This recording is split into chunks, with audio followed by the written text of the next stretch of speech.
Bam,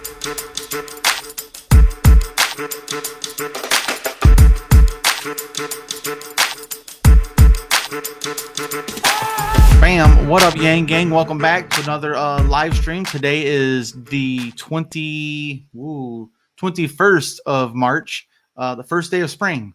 Outstanding. And it was 62 degrees today. Actually went for a walk outside, which was nice. In Michigan, that's rare in March.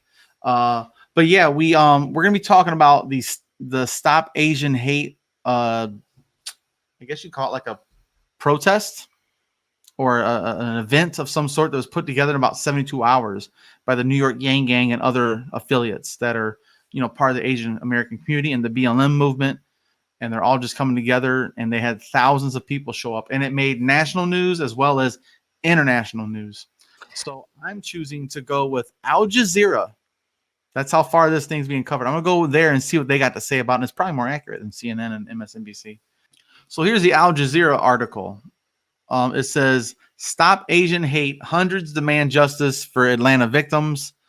It just says the rally is in Atlanta comes days after the shooting at local spas that left 8 dead, including 6 women of Asian descent. And hundreds was actually meant to be thousands. There's talking about holding signs reading, "Hate is a virus. Stop Asian hate. And I am not your model minority." The demonstrators demand action to stop discrimination against Asian Americans. The women who perished, I see my family in them. Timothy Fan, a protester who drove 8 hours from Florida to attend the rally in Atlanta on Saturday. Wow, that's awesome. I feel like far too often we're just erased. But yeah, this is a pretty lengthy article in here. I want to put the link in the description box after I edit it. But I wanted to talk about Twitter. Twitter has been very, very active about. Wait, where'd it go? I gotta go back to the top. Here we go. So this is from Kaliki. I hope I said at Spicy Avocado DOGH. Nice. But yeah, I just wanted to make sure we read these names out loud. And and it's a retweet from Lin New York State Assembly member out of New York there. But yeah, here's the picture of the 8 victims. And forgive me, I'm not good at some of these names, but Young A Yu 63, Suncha Kim 69, Hyun Jung Kim 51, Soon Chung Park 74, Delana Ashley Yon 33, Paul Andre Michaels 54, Xiaoji damn it, X is the Y sound. Yaoji, I think. Yaoji Tan 45 and Diaoyu Feng 44. And again, I apologize. I am horrible at the names, but nonetheless, this is their names, this is their pictures. And we can't forget the people that were just massacred for racist and misogynistic reasons by a domestic terrorist. Once again, a homegrown psychopath. But there are other big names like Andrew Yang, Reverend Warnock, and both the senators, Warnock and Ossoff, showed up unannounced. They just showed up, to support and solidarity, which is pretty awesome. And they put this thing together in 72 hours, which is impressive. Thousands. That's very fast. That's a lot of organizing and a lot of manpower that had to have gone into that too. Well, I think it helps when you have good relationship with local organizations, activists, and someone like Lex Ham, who's been doing this in New York for months now. And then he did it in California as well, in LA when he was out there.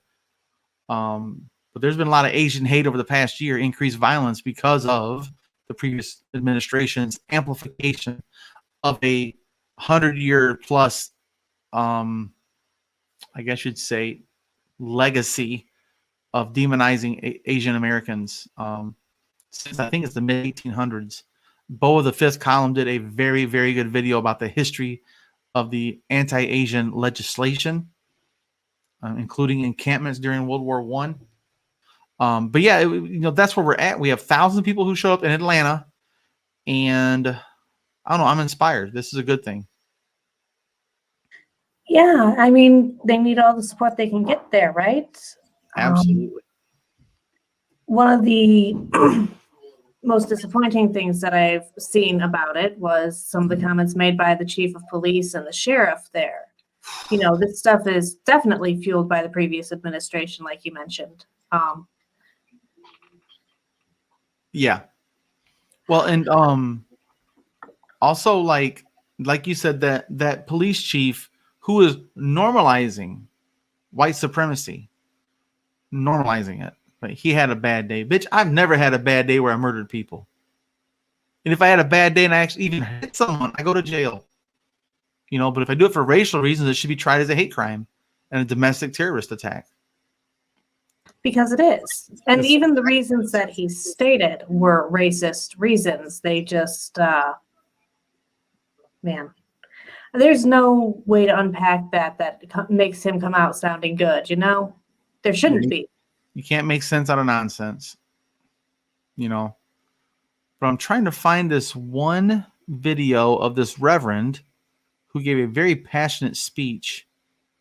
Okay, the volume on. Here we go. Of these dear sisters and these two men, their deaths say something to us. Their deaths say that all of us must come together. Their deaths say we can't let white supremacy or racism have the final say. Their death says that we can't allow immigrant hatred and Muslim hatred to have the last say. 152 years ago, as I close, Frederick Douglass and black and white abolitionists were fighting for full citizenship after slavery. White supremacy was trying to stop voting rights and citizenship for black men. Some of the black people and white abolitionists were getting tired. Some only wanted to focus on black issues. And then in 1871, there was a massive lynching of 500 white men in California decided that they would have a mass lynching of Asian people.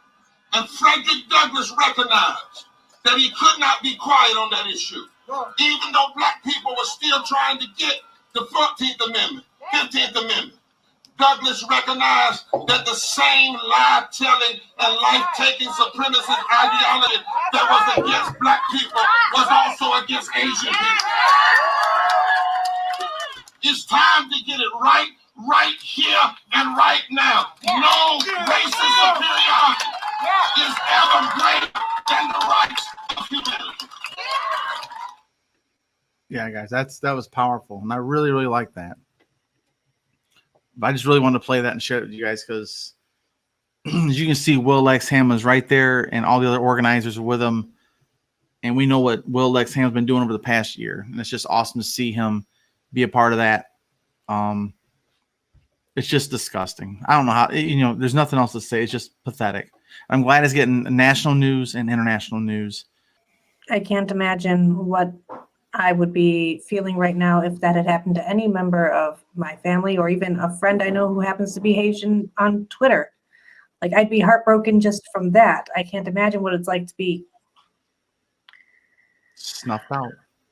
These issues, like, you could cry so easily if you let yourself, just thinking about it. But yeah, so I hope that this will create public pressure on Congress to make legislative changes that are not optional.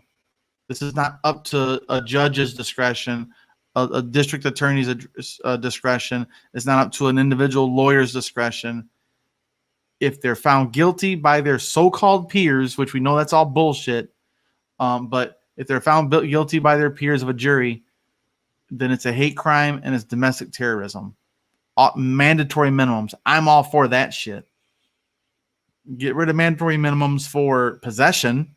Do mandatory minimum sentences on hate crimes and domestic terrorism, or terrorism in general. Basically, crimes of a violent nature, I would say. Like, if you've hurt another person physically, like, that's for your safety and others. Yeah. For you to be kept from society. Now, we could have discussions about what the proper way to keep people from society is, if prison in its current form works, but they should not be allowed to go out and cause more harm. Yeah. under any circumstances, good behavior or not, until you are done with your punishment. Yeah.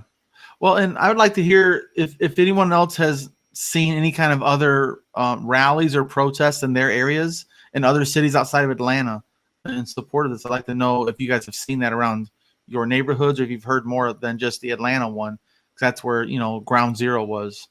But it's not like that was the only Asian crime that was committed this year, you know, so it's all over the country. Mostly was it New York and Los Angeles were the highest crime rates that it spiked. I can't remember what it was. Was it in the I think it was Oakland, had like dozens of assaults in like a week or so. It was ridiculous. And it's typical because it's people jumping, typically elderly Asian women they seem defenseless, which are more defenseless, you know, and they attack women and elderly women. They're just punks and they're weak beta male cucks, to use today's terms. Oh boy, that was those terms, loaded terms there, huh? Yes, they are. And I'm going to throw them around right now like grenades because that's what they deserve. I have prepared myself mentally that I have visualized that if something happened in front of me, I'm taking action one way or another. I don't give a damn. There's no way I can just stand by and see someone attacked for no reason at all. But yeah, let us know what you guys think about that in the comments section. If you've seen it in your area, I'd like to hear about it. If you can, just put a comment and maybe a link to an article or a video or a tweet that shows someone else somewhere stepping up for the Asian American community. That'd be cool to see even your guys' part, man. But yeah, guys, thanks for joining us. We'll see you guys next time. And like always, gang, gang.